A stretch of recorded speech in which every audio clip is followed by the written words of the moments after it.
Hi, വാർ 2 എന്ന മൂവിയുടെ വിശേഷങ്ങളുമായിട്ടാണ് ഇന്ന് വന്നിരിക്കുന്നത്. അയാൻ മുഖർജി ഡയറക്റ്റ് ചെയ്ത് ഹൃത്തിക് റോഷൻ നായകനായെത്തിയ ചിത്രമാണ് വാർ 2. ഹൃത്തിക് റോഷൻ്റെ ഇൻട്രോയും അതുപോലെ തന്നെ ജൂനിയർ NTRൻ്റെ ഇൻട്രോയും വളരെ മനോഹരമായിട്ട് തന്നെ തോന്നി.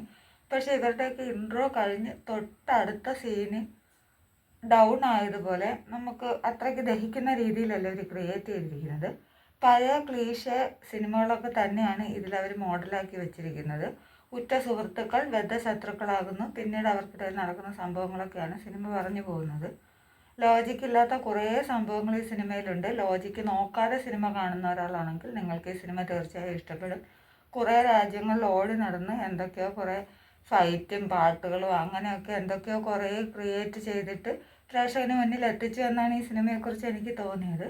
പക്ഷേ ഫൈറ്റ് സീൻസൊക്കെ അടിപൊളിയാണ്. പക്ഷേ ഞാൻ നേരത്തെ ഇൻട്രോയുടെ കാര്യം പറഞ്ഞതുപോലെ ആ ഫൈറ്റ് സീൻ കഴിഞ്ഞ ഉടനെ വീണ്ടും സിനിമ ഡൗൺ ആകുന്ന ആ ഒരവസ്ഥ. പ്രേക്ഷകനെ എൻജോയ് ചെയ്ത് കാണാൻ പറ്റുന്ന ഒന്നും തന്നെ ഈ സിനിമയിലില്ല.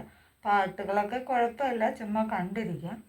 ഓരോ ഈവൻസും തമ്മിൽ ഒരു കണക്ഷൻസും ഇല്ലാതെ വെറുതെ എന്തൊക്കെയോ ചെയ്തു വച്ചിരിക്കുന്നു എന്നാണ് തോന്നിയത്.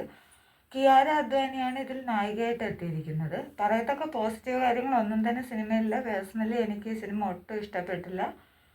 ഇതെൻ്റെ മാത്രം അഭിപ്രായമാണ്. നിങ്ങളുടെ ഇഷ്ടപ്പെട്ടവർ കാണും, ഓരോരുത്തർക്കും ഓരോ ഇഷ്ടങ്ങളൊക്കെ ആണല്ലോ. എന്തായാലും നിങ്ങളുടെ ആരെങ്കിലും കണ്ടവരുണ്ടെങ്കിൽ അഭിപ്രായം പറയുക, കാണാത്തവരുണ്ടെങ്കിൽ കാണാൻ ശ്രമിക്കുക. അടുത്തൊരു സിനിമയുടെ വിശേഷങ്ങളുമായി വീണ്ടും കാണുന്നത് വരെ ബൈ ബൈ.